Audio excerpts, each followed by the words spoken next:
Ladies and gentlemen, how are you? We're back for your Monday night.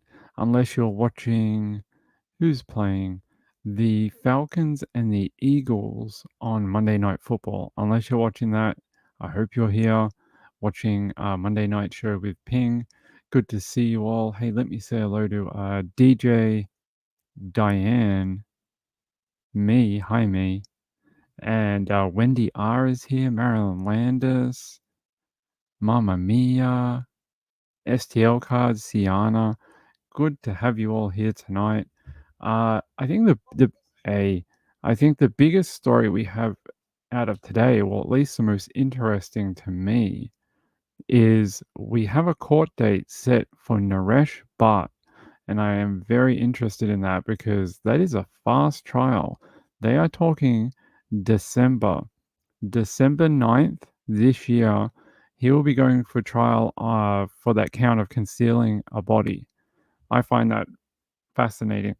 Fascinating because it's very quick. Very quick. Like, what is it, like 5 months or something since he was arrested? 4 months, something like that. Pretty quick. Let me play the video from today from NBC Washington. Is it this one? It is. Today, the husband of a missing Manassas Park mother was back in court. Naresh Bhatt is accused of concealing his missing wife's body.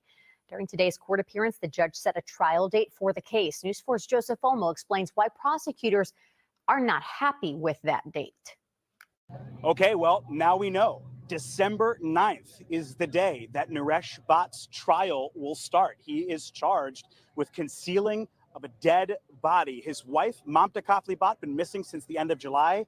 Still nowhere to be found. We are outside of the Judicial Center here in the city of Manassas, Prince William County. And I want to turn the camera around just that way you can see dozens of people. We were in the courtroom today. There was standing room only, no more seats available. And the majority of the people that you're looking at never even knew who Mamta Kafli Bhatt was just a couple of months ago. There were very few family members and very few former colleagues of Mamta in the courtroom today. These are warriors, right? Everyone who is standing here today is a warrior for Mamta.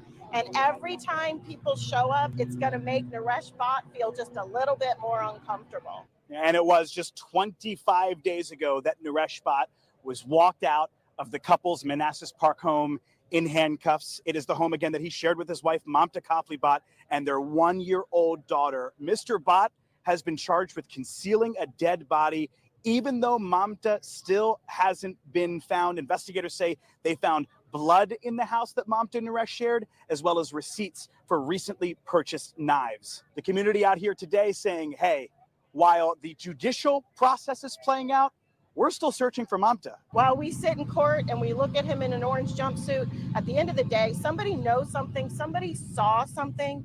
And if you can please call that in, that's where justice is going to be, when we can bring Mamta home to her family and her daughter. All in all, a very quick court hearing today, just a couple of minutes. There was some back and forth about when this trial was going to start. The Commonwealth wanted to push it to January or February, but the defense said December is looking like the best time. The judge ultimately settled again on December 9th. I'm Joseph Olmo, News 4.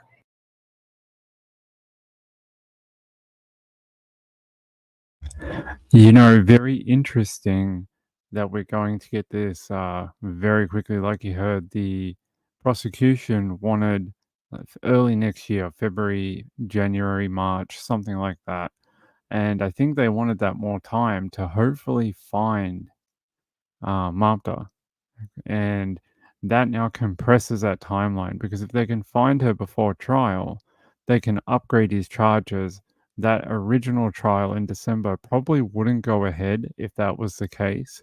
If he ends up getting like new charges that are higher than the ones that he is already charged with, they'll probably cancel that trial and then move forward with a murder trial next year sometime to give, you know, prosecution and defense more time to study the evidence and make a defense, that type of thing.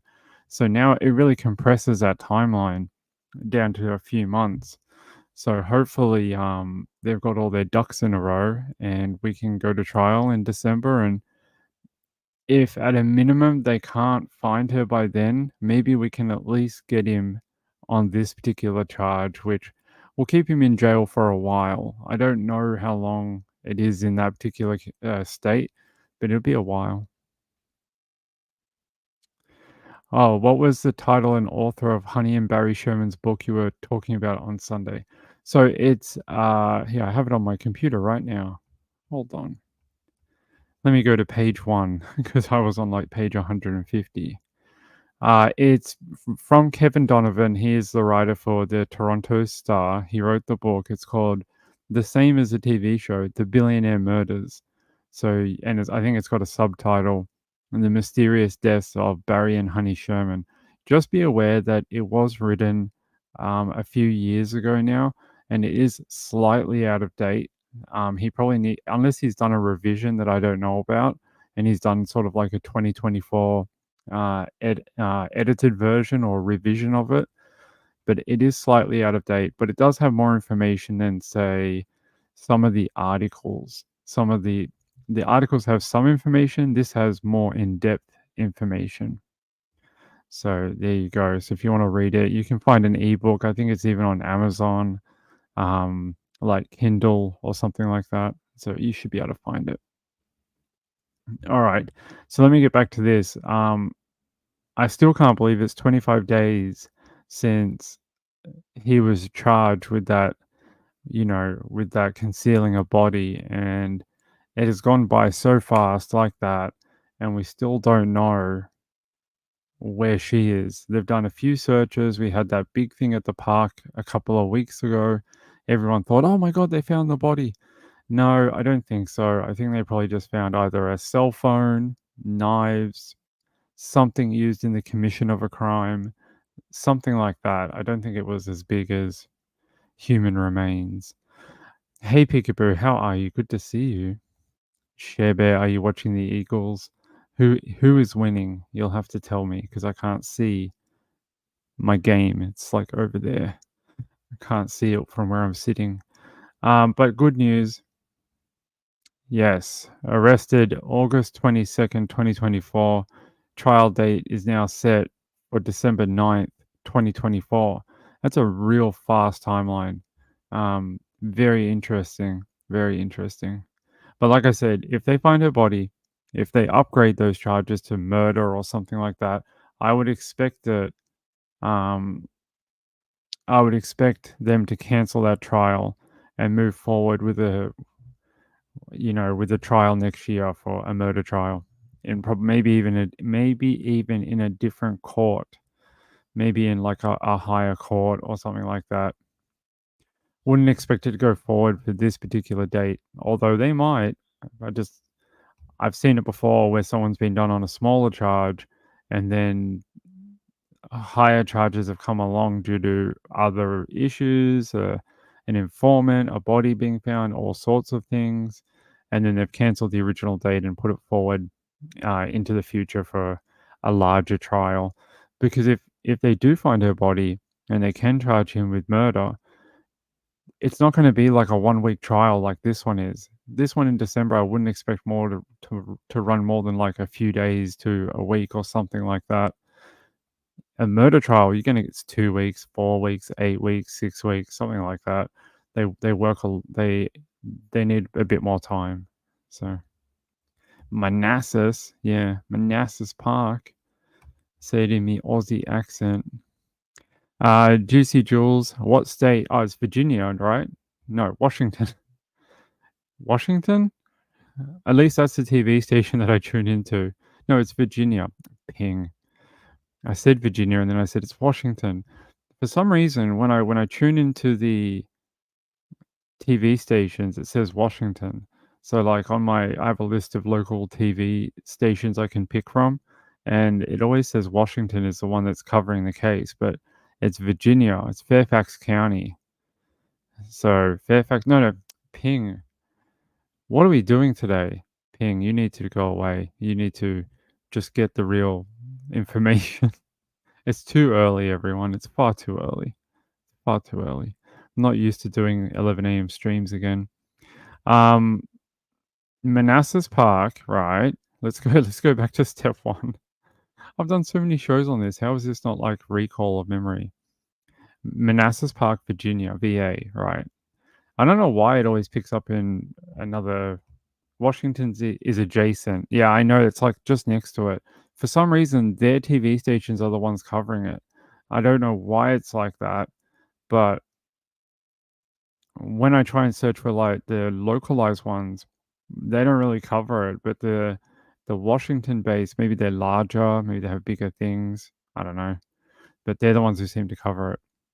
Marlon Clausen says Peacock has a special. Scott Peterson speaks very interesting. He has aged, but is still a jerk. You know, I don't actually know a lot about the um, Lacey Peterson case. I if you ask me anything about it, I could tell you what happened to her.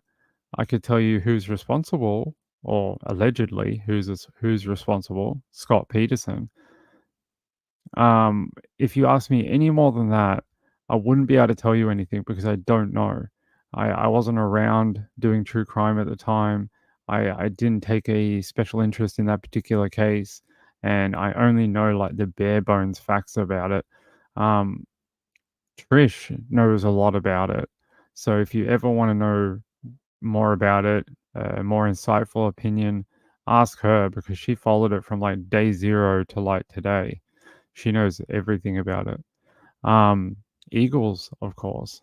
Yeah, that's why I was getting confused because I know when I search, because I got this little program and I can search all these localized TV channels. So I can pick up any local channel in the USA. So when I'm looking for local coverage from Naresh Bhatt, I'm always searching Washington because it's the, I don't know why, but that's the one that seems to be covering it.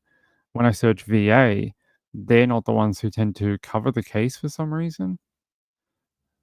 And that's where I was getting my confusion from because I'm always searching for that particular channel. Um, yeah, like you can see here, this is NBC News, Washington. So yeah, probably just because they share a border, and sort of they share some cities too along that border. That's probably why.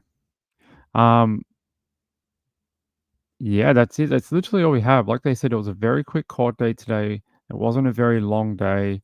Basically, got in there, booked a date for trial, and had a couple of housekeeping type inquiries to the judge, and then got out of there. And then everyone outside did their interviews and went home. That's it. And then we'll see everyone in December. I don't know what that means for the October 24 or 23 or whatever it was supposed to be. There was supposed to be a hearing on October 23 or 24. I don't know what happens to that now that they've booked in a day for trial. I don't know if they're still doing that or it doesn't mention it here. Let's see. Maybe they'll say when he's due back in court. No. Okay. Yes, they don't say. That is odd. So I don't know. Maybe that particular hearing has now been cancelled. I will check it. Hold on. October.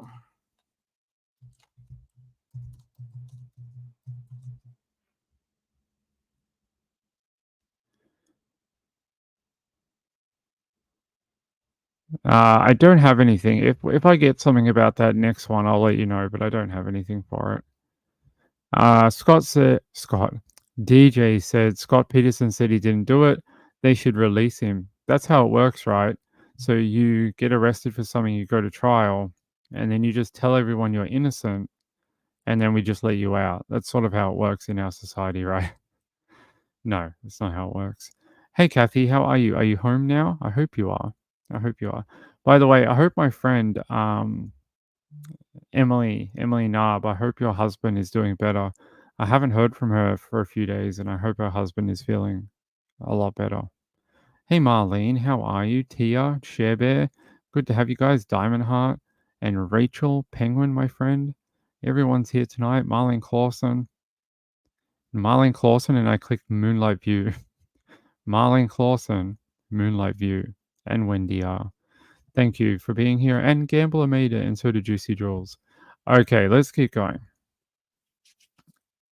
I have more stories, and I want to talk about this particular one. By the way, I hope everyone had fun in the last 2 nights talking about Honey and Barry. It is really something that I enjoy. I could talk about them for hours. I think it is one of the most bizarre, like, mysteries that is, like, everlasting right now. You think they were found December 2017, coming up this year in December, it'll be what, 7 years or something like that, and still no closer to knowing who hurt them than we did a week after they were found. We still don't know too much more. We don't know much into the inside of the police investigation from their side of things. We only know what's been found out through court, and there is still a lot of missing information that I think would be really handy to know. It is, and if we get more news, I will cover it again. I could do like 50 shows on it. Thanks, Diane. I appreciate it. I hope it was better than the ones I did last year. The ones I did last year were a little messy and weren't as organized. So I hope that one was a little. We don't very often do scripted shows. So, all right, I'm going to do this because, well, we have people here that don't watch Trish, but Trish is also going to do this tonight. But I wanted to show it to you because we followed the Long Island case as well. So they released new images of Asian Doe. Now, if you don't know who Asian Doe is, Asian Doe was a body found within that stretch of other people who were found in the sand dunes, and the difference with this one was it was a male, but they're not sure if it is a male who was living as a female or a male who was living as a male but dressed up as a female, or is it a male who somehow got forced to wear female clothing but was actually a male in everyday life? They're not sure. And what I can tell you is that there was an original sketch released. I think I showed it to you the other day. Hold on. So it goes by Asian Doe, is what they call him or her. And there was an original sketch, and I told you last night I thought it was a terrible sketch. It didn't really, I don't know. When you look at the one from today that's on the screen right now, and then you look at the one I'm about to show you, they do not even look similar. So there's Rex Heuermann. There is the old sketch that we've been having. Everyone's looked at for the last 20 years. I don't think it's terrible. I just don't think it looks like this one that they've produced. They look like two different people to me. And maybe it's like I said last night, that was very rude. I shouldn't say that. What I should say is that maybe it was the quality of their source. Maybe whatever they had as a source material to work from wasn't very good, and that's why the outcome of that one, it sort of doesn't look. I don't know about you, but do these even look similar to you?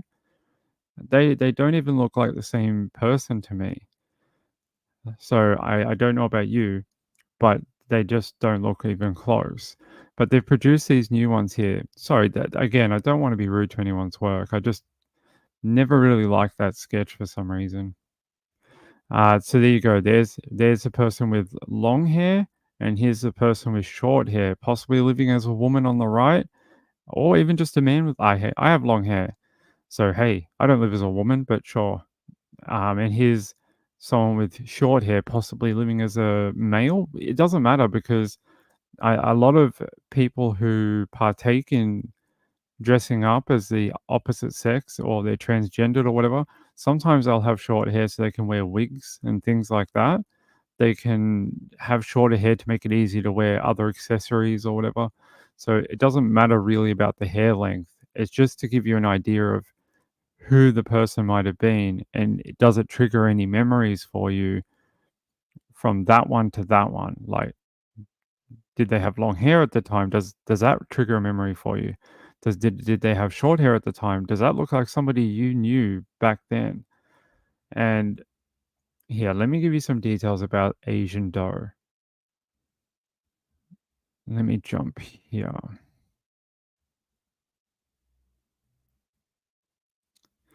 Okay, so he was 5 feet 6 inches tall, had some bad dental work as well.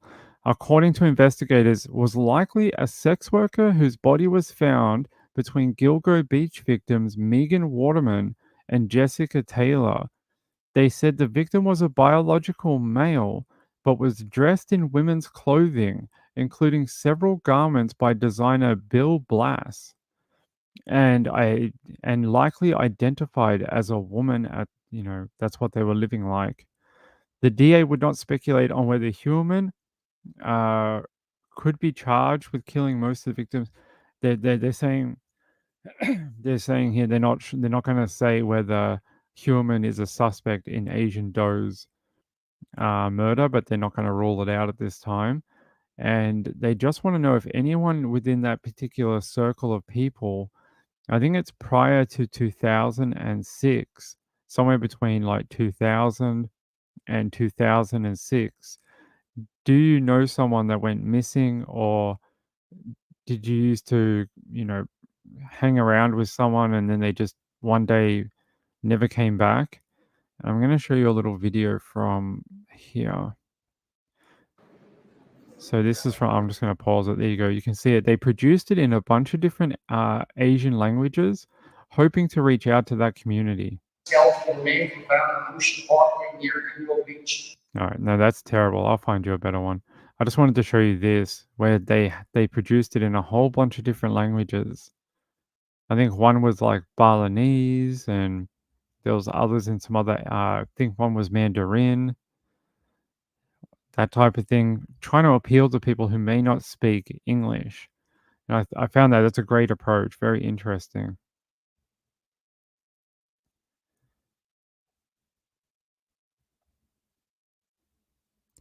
Rachel says, I took the presser as they needed DNA samples for comparison. Yes, hold on. Give me 1 second. I'll grab a better copy. That's a terrible copy of that press conference.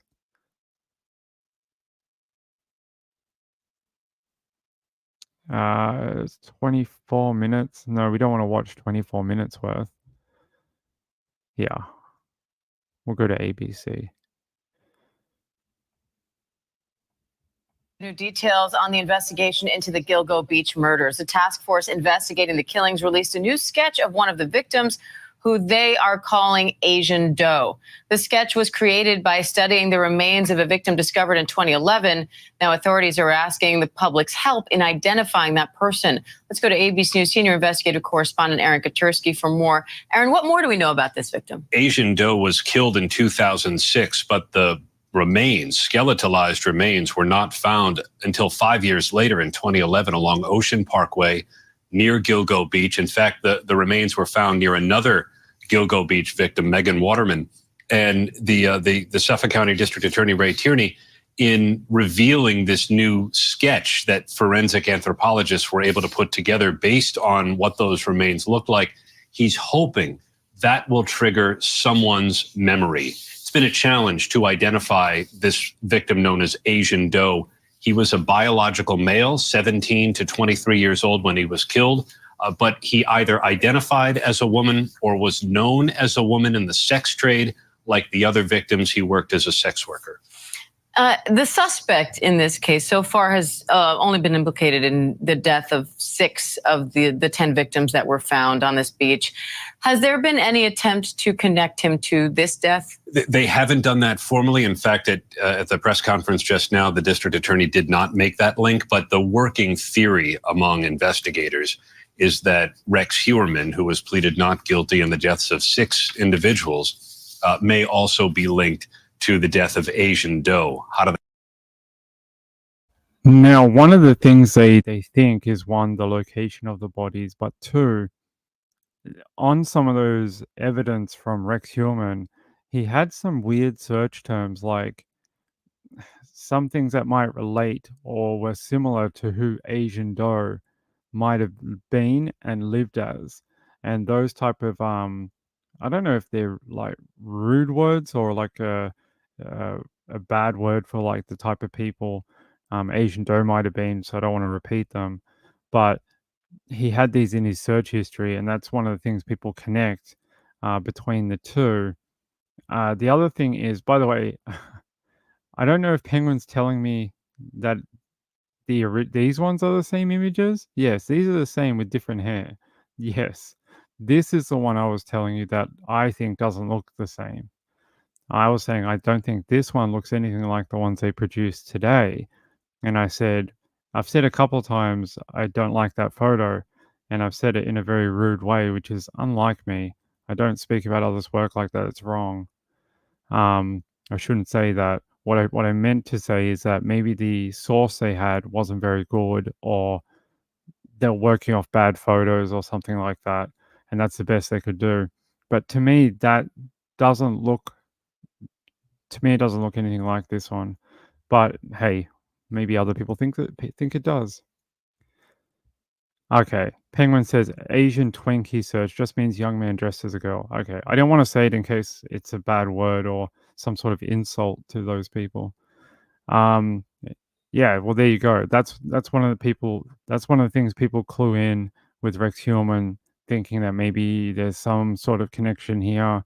The location of where they found her, him or her. I'm guessing they said they think yes, she was living as a woman. So we should say she was living as a woman. So there you go. Hey Callie, hey my sweet friend, how are you? Not transgender, just wait. If they were living as a woman, is that not transgender? I'm not very good with this stuff. Someone will have to tell me. Them, they. Okay, we can call them them, they.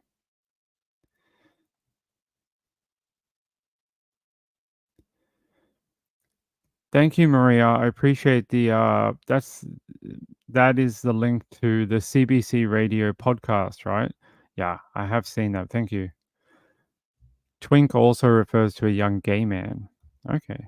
Crossdresser, are we allowed to use that word anymore? I thought we weren't allowed to use that word anymore.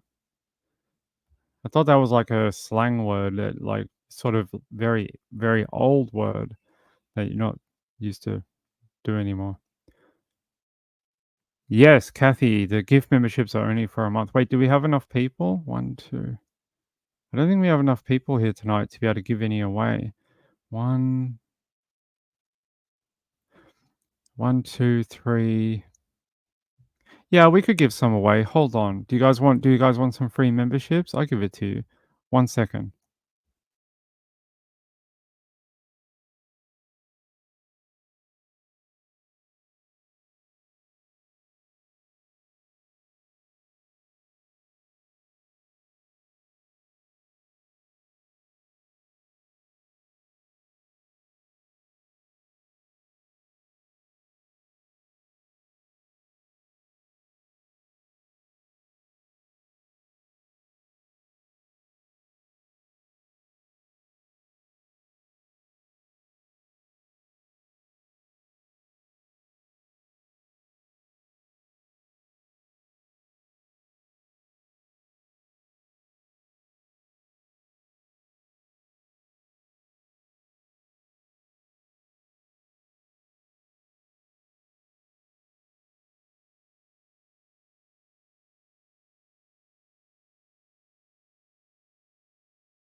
For some reason, they're not working today.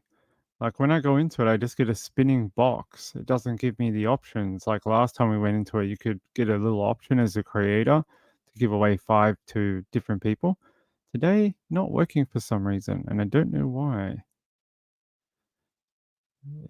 If I can get it working later on, I'll do it for you, but right now, it is not working, I'm sorry.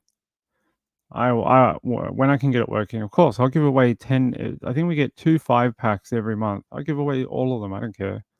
But right now, it's not loading for some reason. Just giving me a little spinny circle like that. We'll try again in a little while and see if it clears up. Here, let me get rid of this game. Game is boring. Falcon 6, Eagles 7, riveting game. All right, let's go back to this. Let me go get the original information for Asian dough, because there is some older information. All right. Let's go to this this website. So they're saying here it's known they Gilgo Beach Doe, locally known as John Doe number 8, or Asian male or Asian Doe, was possibly a victim of the Long Island serial killer. They're saying it's theorized that the victim may have been killed when their biological sex was discovered by the assailant. I don't know. Do you guys buy that from Rex Heuermann? Do you think he would have got angry like that to attack someone? Maybe because most of his victims are female. We've not seen any other male victims. They're all young ladies between a certain age, a very similar type of build, very petite, smaller girls. Um, he wasn't looking for these big, busty, blonde ladies or anything like that, or redheads or something. They were mostly smaller brunettes. Well, there was a couple of blondes, I think, but smaller, petite frames. And yeah, very, very interesting. Hold on. There's some side profile ones I want to show you too. Asian dough.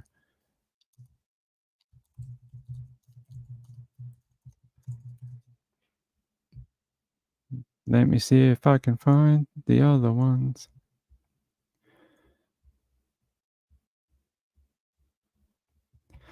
Okay, I don't know why they're not popping up for me on this one, but that's okay. I do have them here. So if I go here, so unidentified wiki, here's a side profile of what they believe. That's a really great rendering. There's a side profile too. There's the other one. And this one. And they got some of the clothing tags too, like this here. Rafaela? I can't even read that. Hold on, let's see if I can open that in another tab. There we go. It's very worn. Very worn. Obviously been around a decomposing person. Let's see if I can open up. Oh, that looks better. Different one here. Rafaela. What does it say? 55% linen, 45% cotton, made in something? Macau? And it says care on the reverse side. You can see how degraded it is. Look at the back of it. It's obviously been out in the, you know, wilderness for a good period of time. It's so broken down. Let's see what else we have. And here's the other one. Is that say chrysanthemum? It says it's 45% rayon, something percent polyester, and something percent cotton in a size large, made in Taiwan. And you can see that one's also quite degraded. Has some these look like roots from a tree or something, right? Some sort of grass or something was growing through the clothing.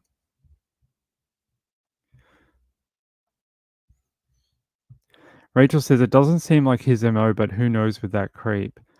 Do you think he would have?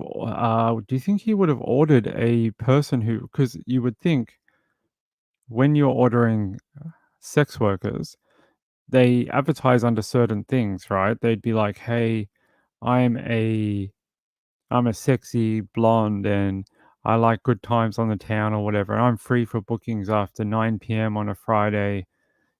Text me to get my rates," or something like that. I only do out calls, in calls. I do these services. I don't do dinner dates. I only do effing, that type of thing. So I would find it weird that he would engage with one that probably would advertise themselves as that type of, because you would think if you were this type of person trying to be a sex worker, you would want as minimal problems as possible, right? You would know that being a person who identifies as female or dresses as a female and is a biological male, that if you're not at least mostly honest and open with what that is, you're probably going to get bashed half the time. If you rock up to someone who thinks you're a girl and they want a female and you weren't open and honest with it to start with, it's just going to cause more trouble for you, isn't it? So I would be odd that this would be some sort of surprise situation. Unless this was some sort of thing that happened in the 90s and early 2000s a lot. Not that I know of, but maybe. But I would have thought that their rule of thumb would have been the more open and honest I can be about who I am and what I offer is going to cause me less issues and less of a safety risk to me. I know that doesn't sound great considering we're talking about someone who was found in a set of, a whole bunch of bodies on the side of a road near a beach. But that's what I would have thought, but maybe I'm wrong. Maybe they did try to trick people, or not trick people, but because they think they're female, they just told people they were female? I don't know. Penguin says, do they have an idea if the Asian twink search term was before or after the victim died? I believe it was after. I believe it was later on. Somewhere later on when they started getting into his phones and his tracking of his mobile and that. I'm almost sure on that it was later on. But if someone wants to correct me on that, you can. But I'm pretty sure it was after his death. Sharebear says, no, I am cornfield, picked the Eagles when I was 8 years old. Before? Okay, hold on. We're going to go find it now because Ping's memory is not that good. Hold on.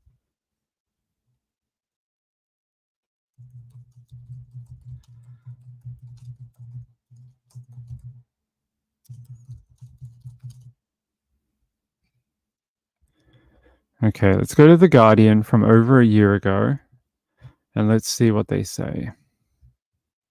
All right. Is this the one that has the search terms? All right.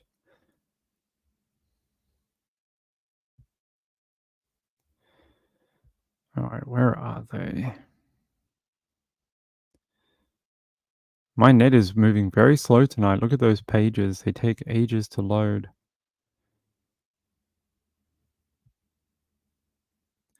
Does that give us a date? 2009. That's a cell site record. 2009. That's another cell site record. Okay. Come on. These are his email accounts. 2022, 21, 23. Uh-huh. Search terms. Does this have our Asian twink in it? Should do. Is it up on this one? Asian twink tied up this word. And these all were from the Thomas Hawk burner account. And when was that? Did they give us a date?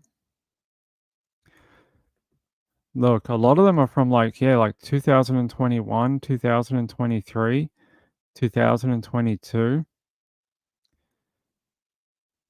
But it doesn't give us a date range. Oh, here. 2022, 2023. So I'm guessing all within the last 5 years. Later on. He also viewed things like Gilgo Beach investigation articles, like on Oxygen.com and Long Island Press. He even sent his own photos through the burner phones. Very clever. Very clever. And that's when he went into this screenshot here is him going into, I think, a Verizon store, trying to get additional minutes for the phone, and they got him. Never do that. You got a burner phone? Don't be walking into no telco store. They have cameras. There you go. There's him on the camera buying minutes for his burner phone. So it was after. It was many years later. Had a feeling I was right because I knew that it was odd that he was searching for it so far away from it. But there you go. Um, it was later on, many years later after he's expected to have died, and yeah, he's still searching these type of things. But is that a curiosity? Is that if it's just let's play devil's advocate here. What if he didn't kill Asian male? Oh, that's a terrible name. Asian doe. Doe? Yes. Asian doe. What if it's not him? And he's like, what the hell is this person involved in all my dead people? What does all this stuff mean? And he searched for it. Although, why would you search for them tied up if you're not interested in it? Why would you want them? Why would you want to look at that if you're not turned on by it? So, does he search of anything else? Mature escorts. What happened to the little girls that you were trying to date? Asian, that one. He's still into the teen girls. There you go. Oh, look at this. This one is always concerning. This word, which I can't say without getting flagged by Twitter. Can we make it bigger? There we go.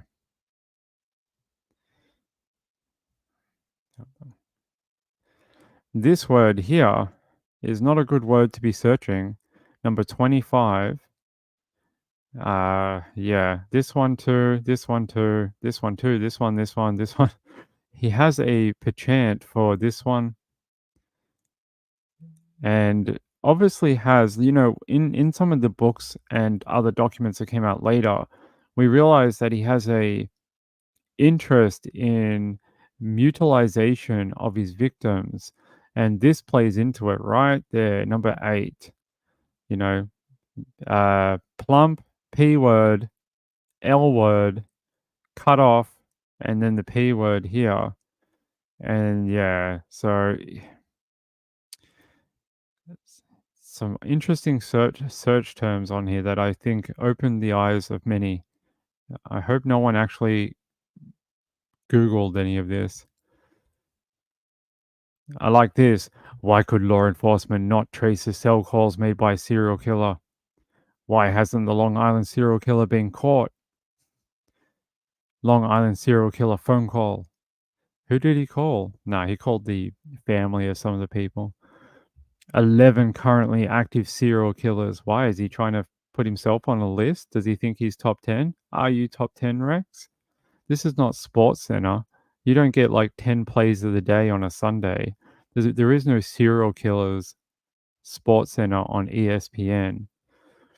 John Bittroff. John Bittroff was the person who was fingered as the Long Island serial killer and ended up not being him, although he had his own history to deal with. And then he searched names of people, family members of his victims. This should really give you an insight. Some of these names are not that well known unless you're really into the case. And the fact that he knew who they were instantly is very interesting. I like this one here. In Long Island serial killer investigation, new phone tech key to break-in case. It was. We have the document right here. It really was. He knew. So there you go. Before, yeah, look, there it is. The cell phone technology he was very afraid of was used in his arrest affidavit. The one that he was so frightened of that he had to Google it. And it was key to arresting him and placing him with the victims. So he had a right to be worried. Join me next week on 2020 and I'll explain how. Rachel says, I think he knew his arrest was on the way. Do you think that? I actually think he thought he was free and clear for a long time. Why would he think he had any reason to be afraid? he was still going to sex workers up until a week or two before he was caught. I want to know, like, do you think he was afraid of being caught? I don't think so. I think he thought it had been so long that the investigation had gone quiet for a long period of time. He thought it was going to be one of those cold cases that don't get solved for 50 years or 70 years, and he would be long gone by the time they figured out it was him. I don't think he was under any worry that he was going to be caught. I mean, this would be a normal thing. If you've got things to worry about, you'd be searching and keeping an eye on it, right? But we all know before he was arrested, it just seemed like there was nothing going on. The Gilgo Beach task force kept it so undercover. No one had any idea they were working on anything. No one had any idea they were even close to a breakthrough.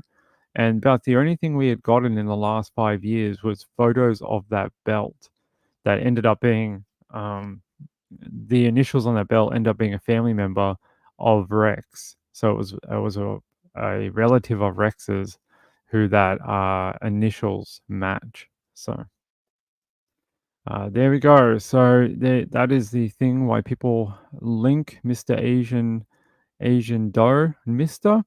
Ping. Stop that. Just Asian Doe. Asian Doe. That's why they link Asian Doe to Mr. Rex Human. I don't know. I don't know. I hope they can figure it out though. Rachel says, I think he might have seen things on the news. Yeah, but I promise you, the case felt dead for a long time. I've been following it since 2011, and even I was sitting here just before he was arrested. I was sitting here going, I don't think this is ever going to get solved. I was like, I think it's been far too long. They don't have any leads. I think they missed their chance. I think I even said that on a few shows. And then one night I'm sitting here and I get a message from Insightful One. And she's like, are you seeing this? And it was like 11:30 at night. And I'm like, why are you messaging me? It's almost midnight. What do you want? And she's like, no, you got to turn on the news in New York now.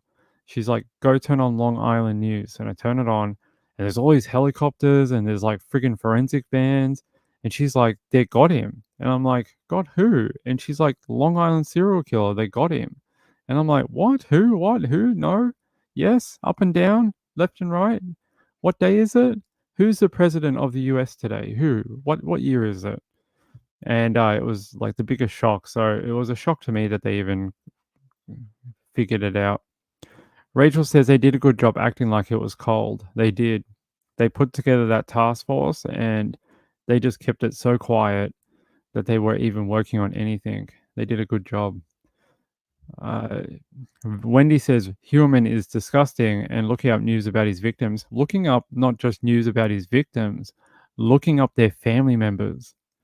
That is really gross, especially because he's accused of calling the family members and saying things like, can I repeat it? Sure. He said, your whole sister was with me last night or whatever. And he's saying stuff like, I killed that biatch and then I'm watching her rot in the ground or something like that. I know where I put her. And then he would just hang up. And then he'd call back a few months later, say something very similar, tease the family and tell them, like, I know where she is. Then he'd ring back other times and tell them that she's alive. He'd be like, oh, she's alive. She's with me right now. She's hanging out here. We're all having mimosas in the morning. And they'd be like, can I speak to my sister? And he'd just hang up. He was really cruel, very cruel in the way he dealt with some of the families. That was part of his, I guess he got off on teasing them or whatever. Here we go. All right, so there's your update. Trish will tell you a bit more about it later. I think she wants to play you the entire interview, but I can give you a little bit of it if I can find it.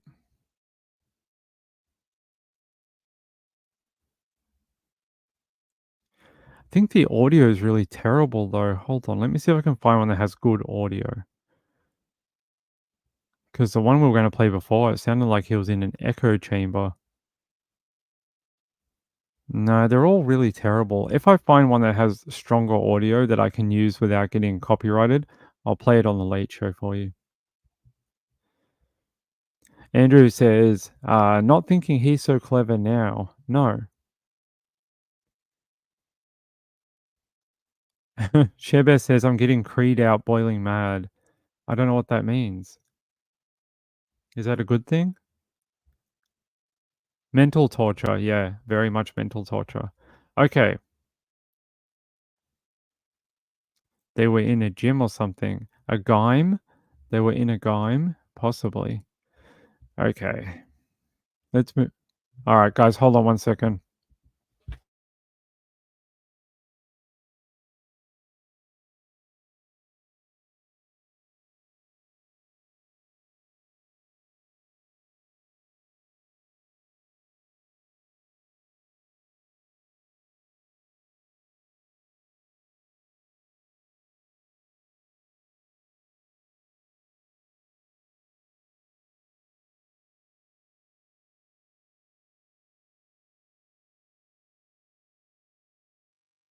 Sorry about that. Packages, it's morning time. Creeps piss me off and make me mad. Well, he might be one of the biggest. Okay, I've got another one for you. It is not this one. You know, I promise not to butcher the next one as bad as I did that one. All right, where is it? Where are my links today? No, we don't want that one. This one. Well, this is an extremely complicated story and it contains a lot of graphic information. I am going to try very hard to take you through the facts as we've been able to report them. And at least one big question was answered this evening when police announced the arrest of Brendan Banfield. He's the husband of Christine Banfield. Now, she was found with fatal stab wounds in the couple's Herndon home last year, along with a man who'd been shot to death. Brendan Banfield was taken into custody earlier today by the Fairfax County Police Department's fugitive apprehension team. He's charged with aggravated murder and use of a firearm in connection with a bizarre situation at the home in February of 2023, during which Christine Banfield was stabbed to death. Police confirmed the couple's 23-year-old au pair, who is a child care provider living with the family, and she's already in custody for murder, was having an affair with Brendan Banfield. They kept investigating even after the au pair was arrested. So I'm not going to characterize my opinions about the evidence other than to describe the evidence exists in abundance to give us probable cause to bring these charges forward. And it's digital evidence, it's physical evidence, it's forensics evidence, it's circumstantial evidence. The detectives, the prosecutors have worked meticulously to ensure that every T is crossed and every I is dotted, but the work still goes on.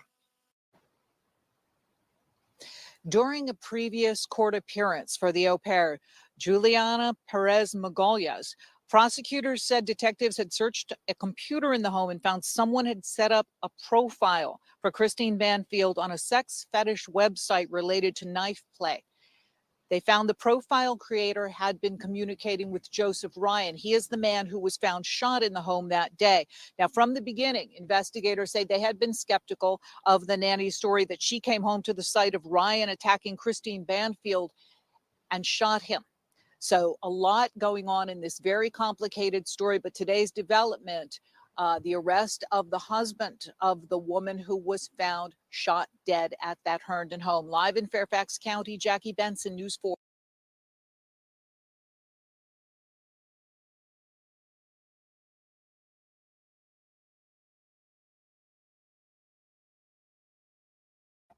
There you go. This is an extremely I knew it was going to do that. All right, let me take you to a different one. Husband indicted in Virginia double homicide nearly a year after au pair's arrest. So now they have the husband. They said a Virginia man was indicted in the killing of his wife and another man at the married couple's Fairfax County home. Authorities said Monday, nearly a year after the family's au pair was charged in the case. A grand jury indicted Brendan Banfield on the charge of aggravated murder in the February 2023 killings of Christine and Joseph. According to a bench warrant filed in Fairfax Circuit Court, Banfield was also charged with 1 count of felony firearm use. That's a good result after a very long investigation. They're saying here the police chief, Kevin Davis, said at a news conference that Banfield was arrested while driving in Fairfax County. They always like to get them while they're driving. Have you noticed this? It's almost like they think they're not in a home, so they can't make a standoff or a siege. And getting people on a traffic stop is much easier than trying to break into someone's home. They're saying here authorities were searching his home on Monday after that traffic arrest. An attorney for him did not immediately respond to requests for comment. They say the arrest comes nearly a year after Juliana, an au pair caring for the couple's children, was charged with second-degree murder in Ryan's killing. They said she is scheduled for trial in a case in November. The fact that we've indicted Brendan today and made that arrest does not mean that her case is being thrown out. The Commonwealth attorney said we intend to go forward with that case as scheduled. So they plan to go forward with the au pairs trial in November. And now the husband, he'll have his own separate trial on his own charges as well. Very interesting case. I don't know how to explain it to you other than people be crazy. Yeah, let me look up Brendan Banfield. No, not that one.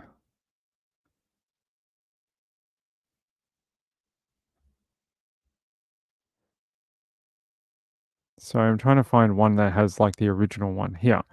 So I'm going to take you back to April earlier this year, and I'm going to show you the au pair when she was indicted, okay?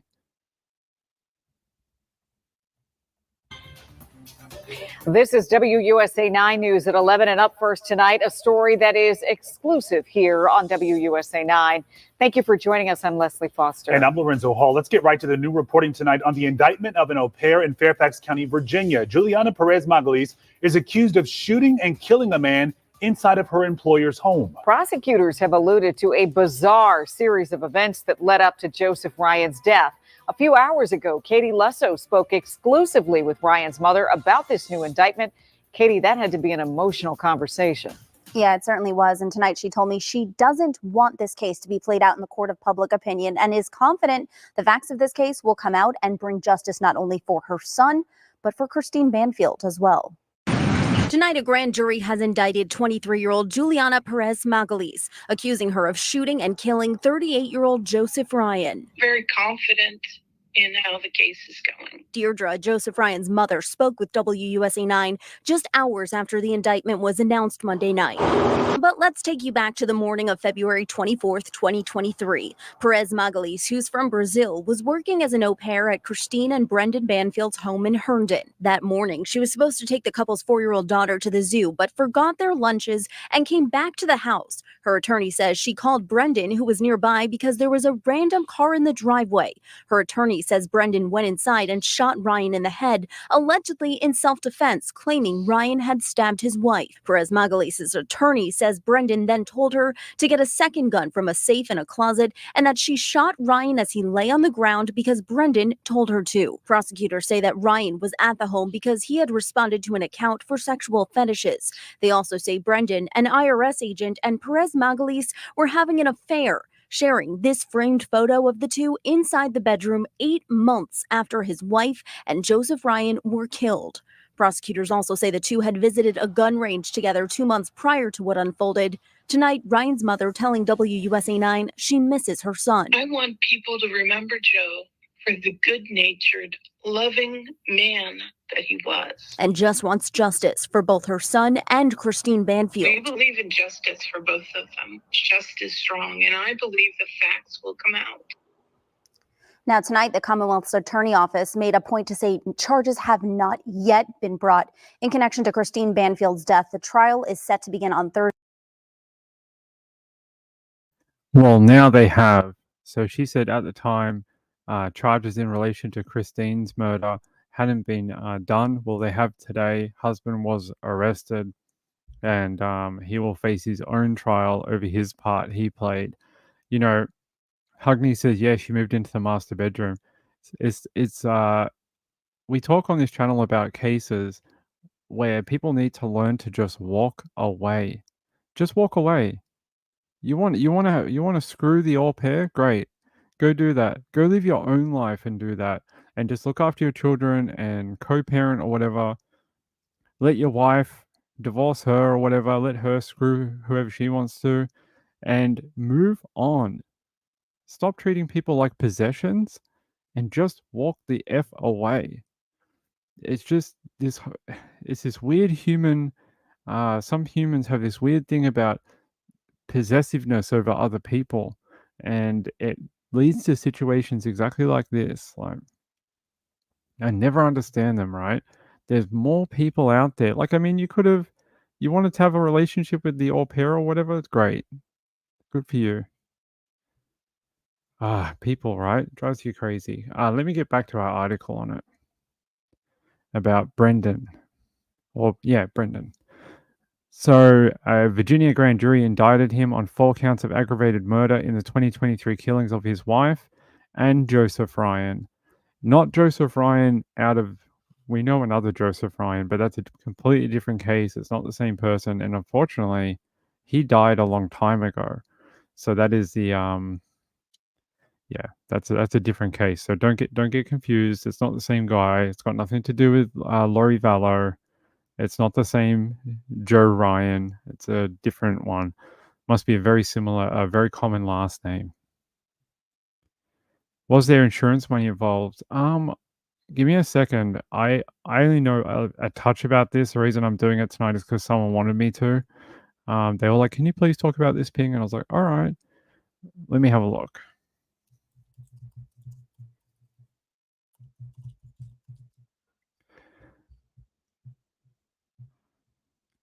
Here, let me check what it says here.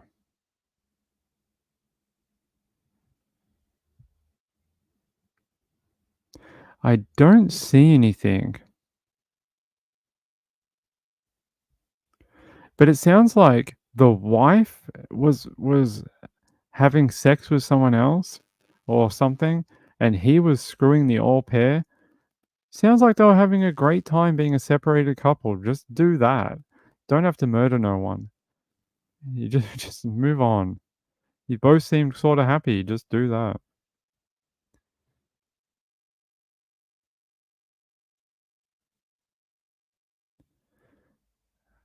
Just trying to see if there's anything about insurance money here. I don't see anything, but it doesn't mean there isn't. Yeah, let's go to a different article. Let's go to the Associated Press. A Virginia man was indicted in the killing of his wife and another man at the married couple's Fairfax County home. Grand jury indicted him. Yup. Here, the fact that we've indicted Brendan today and made that arrest does not mean that the other person's case is going to be thrown out. Yep, we already said that. Here. On the day of the killing, authorities said the au pair called 911 at least 2 times within minutes, but ended the calls before speaking with a first responder. More than 10 minutes later, authorities said in court she called 911 a final time and reported the emergency. Brendan Banfield then spoke into the phone and said he had shot a man because that man stabbed his wife. Authorities soon arrived at the home in Herndon, Virginia, and found that Ryan had been fatally shot and Christine had been suffering from stab wounds. She was taken to the hospital where she later died. According to affidavits, the au pair told authorities she and Brendan left the house early that morning, leaving Christine home alone. She said she and Brendan returned later that morning. When they returned and went inside, they found Ryan holding a knife to Christine's throat. They said she alleged Ryan stabbed Christine and then Brendan fatally shot Ryan. She also told authorities that she shot Ryan once with a second firearm. Authorities have said the killings were part of a larger scheme between them, between Brendan and the au pair, whom officials allege began a romantic relationship in the months leading up to the killings. At court hearings for them, prosecutors questioned her tellings of events, arguing that Ryan was not known to be violent. Prosecutors have also said that she and Brendan continued their romantic relationship after the double homicide. So I don't see anything here about insurance money, but it definitely seems like there was a lot of extramarital stuff going on.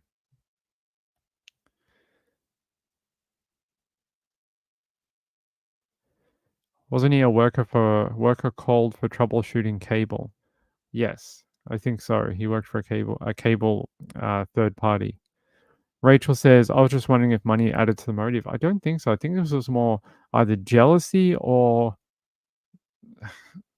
sort of like just a twisted love square. A love square. It's not a love triangle. It's sort of like a love square.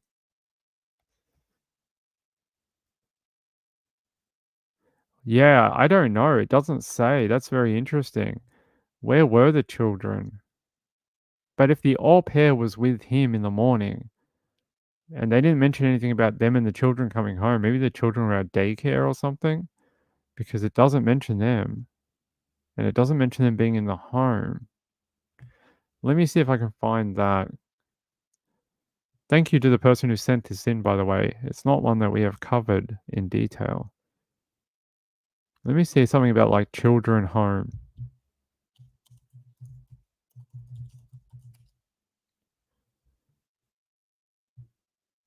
Okay. So apparently at the time of the shooting at the property, a 4-year-old child was found unharmed inside the property. So that's what they're saying in this press release here. Hey, get off my screen. Come on. I don't want to know about the forecast model. The Fairfax County husband was charged, another man in double murder. Yep. That shook a Reston community. Okay. Where's the thing about the child? Police said they recovered the 2 firearms and a knife after the incident. Was charged. The arrest comes 500. So they've waited 570 days to arrest the husband.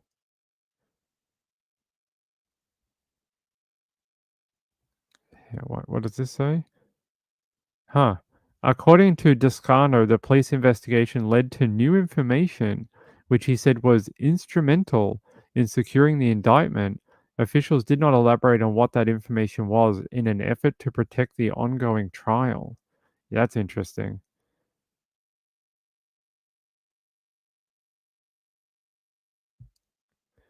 I'm just trying to see where that's been. Yeah, that's it. A 4-year-old child was found unharmed inside the home after the murders. That's pretty wicked to commit that type of act when your child is in the home at the same time. That's pretty brutal. Just, hey, let me wipe out your mother and her boyfriend while you're upstairs in your playroom. If daddy makes loud noises, don't worry. We're just doing fireworks downstairs. Marlene Clausen says, I had my first flat tire ever and asked if it was a result of a shootout. We are just kidding. Waiting longer than Curry Richards to arrest, definitely. Thank you, Danny. You can do that now if you want. Very interesting. By the way, I had a couple people contacting me. They were like, "Ping, I want to be your workout buddy for summer," and I was like, "It's all good. It was just a joke for the show." Anyway, on Sunday, I picked up a new piece of exercise equipment for the house, and I was like, "Yeah, I can do this. I'm a fit guy. I do weights and I do cardio. I'm super fit. I'm gonna nail this. This is gonna be easy." I am literally sitting here in writhing pain right now because my ab muscles, my shoulder muscles, my biceps, and my lats on my back are completely shredded and sore. I can't even laugh properly. It hurts so bad. I actually bought a pull-up bar, and I learnt a very valuable lesson that you're never quite as fit as you think you are. And yeah, Life lessons, hashtag life lessons. So yeah, I won't be doing that for a few more days to let my body recover, and I'm gonna have to think of something else because it's really hard. Yeah, don't tell Moonlight View you didn't like it. Ah, it's so sore though, Hugney. What is that bug in the top right of the picture? I don't know. What is it?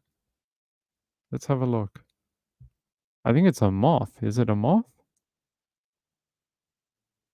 What is it? A spotted lanternfly. That's what it is, my friends. It's a spotted lanternfly. There you go. There's another one. They've got red wings on the bottom and different colors on the top. Are they a pest, are they?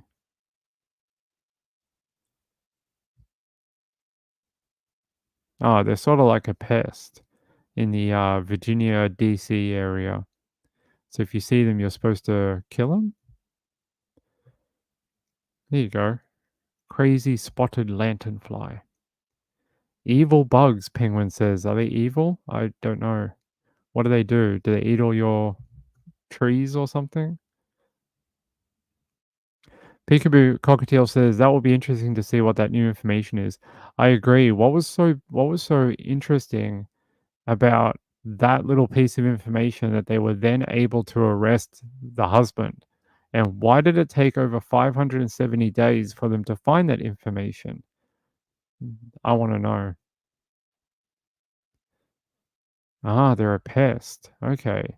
So like do you spray for them or something, or do you have to call a bug person out if they are in your yard or something? You have to tell me. We don't have them in Australia. I've never seen a bug that looks like that. Our bugs here, like, they take you hostage and then they ask for a ransom demand. They're brutal down here. They're killers. They're man eaters down here. All right, we can do one more story before we head out, but there will be a late show tonight. Please don't get confused.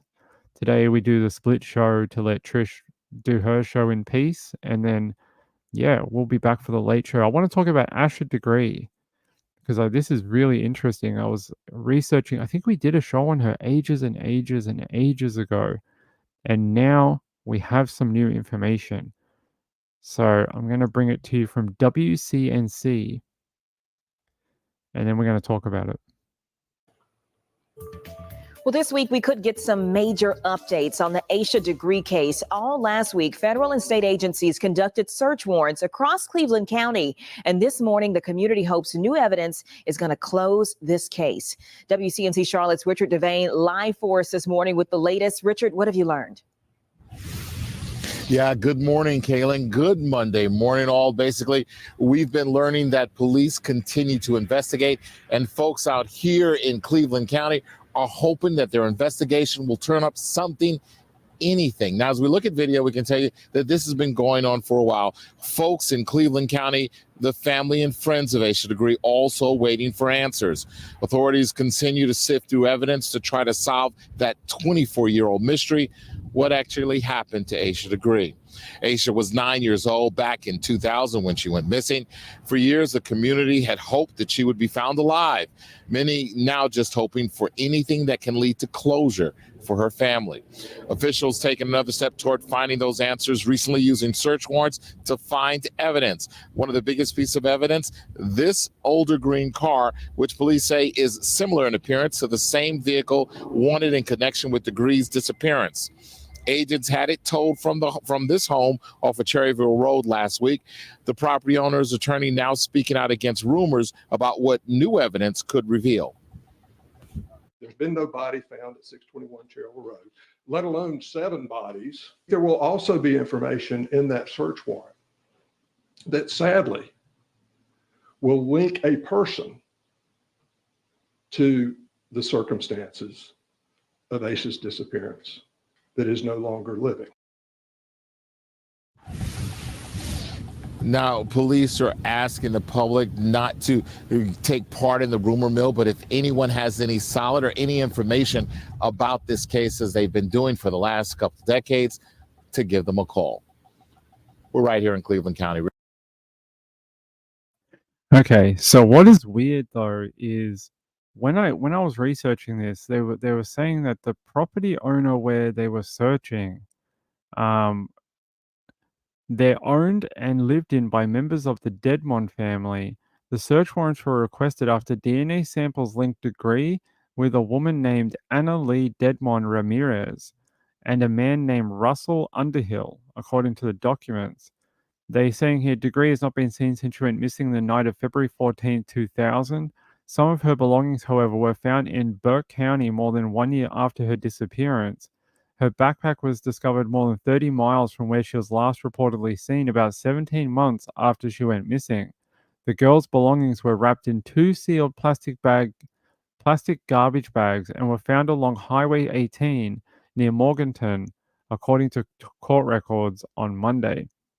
Two items in the backpack reportedly returned evidentiary results linking DNA to Dedmon Ramirez and Underhill.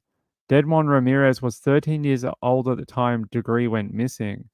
According to the documents, a DNA sample of a hair stem taken from Degree's undershirt appeared to match that of Ramirez.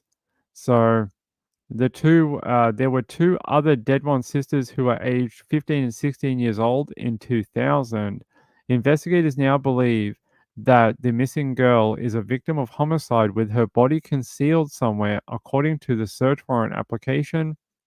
Because of the sisters' ages at the time, investigators believe adult assistance from their father, Roy, and their mother, Connie, would have been necessary in the execution and/or concealment of the crime. So they're saying several search warrants were carried out for the Dedmon parents and Ramirez and multiple properties associated with the lot of them. Roy's home at 621 Cherryville Road is about 3.7 miles from where Degree was last seen on Highway 18 and Wallace Grove Drive. Officials said Roy's home and property were searched by law enforcement Tuesday, September 10th and Wednesday, September 11th. Law enforcement confirmed Friday that the search was connected with the disappearance of Asha. Roy's home was first searched by drone in February of this year. Another of the search properties included an assisted living home known as Northbrook Rest Home, located in Vale. The assisted living facility is owned by Roy and Connie Dedmon. Russell Underhill, the man whose DNA may be a match with the DNA found on Degree's belongings, lived in at least two facilities operated by Roy and Connie at the time of the disappearance of the young girl. At the time of the disappearance, he resided in Northbrook Rest Home between 2002 and 2004. Underhill died in 2004. So it's possible that there's a lot of people connected to this little girl's disappearance. And very interesting that now they've started to piece it all together. Let me see if I can get a little photo of her because she deserves to have her image shown here.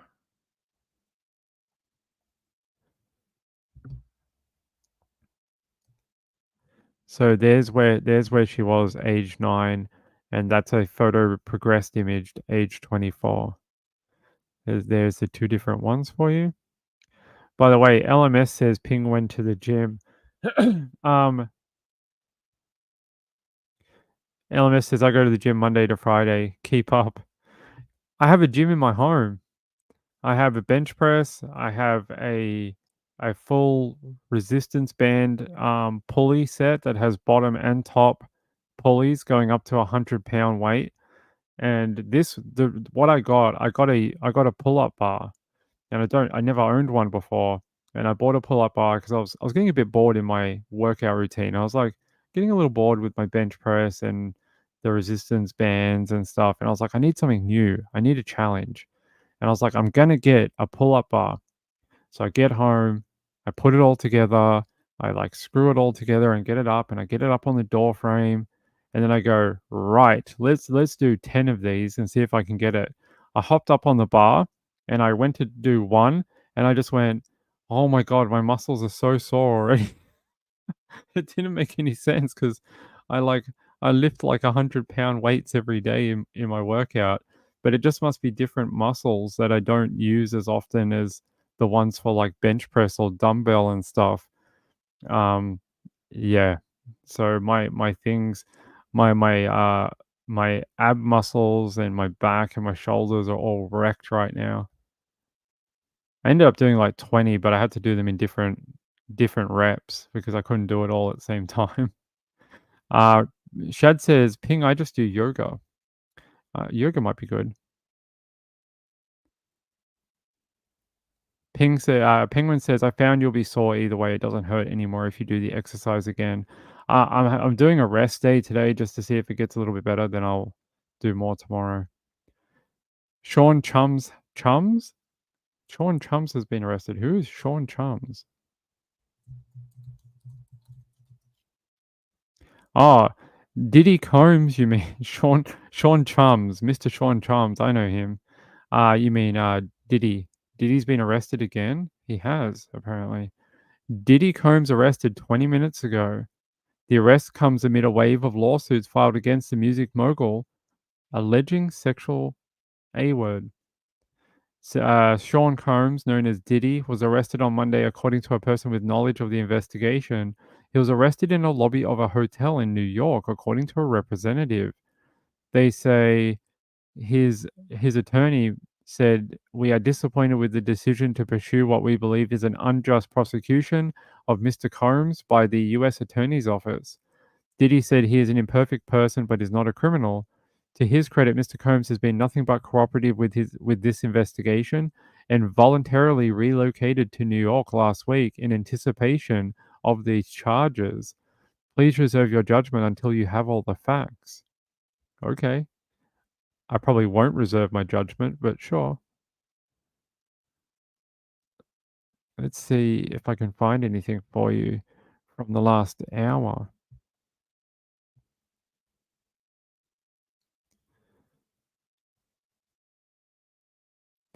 No, I don't see anything weird. There is a few articles that have come out, but they just said he was arrested in Manhattan today, according to the New York Times. So I don't know what he's been arrested for. Let's check Rolling Stone. They don't say. They just said Sean Diddy Combs was arrested in Manhattan on Monday after a grand jury. Guys, we have to go. Sorry, it's almost 27. We'll talk more about this on the late show, okay? I promise. Give me 1 second. Let me check this out, and then I'll get you guys out of here.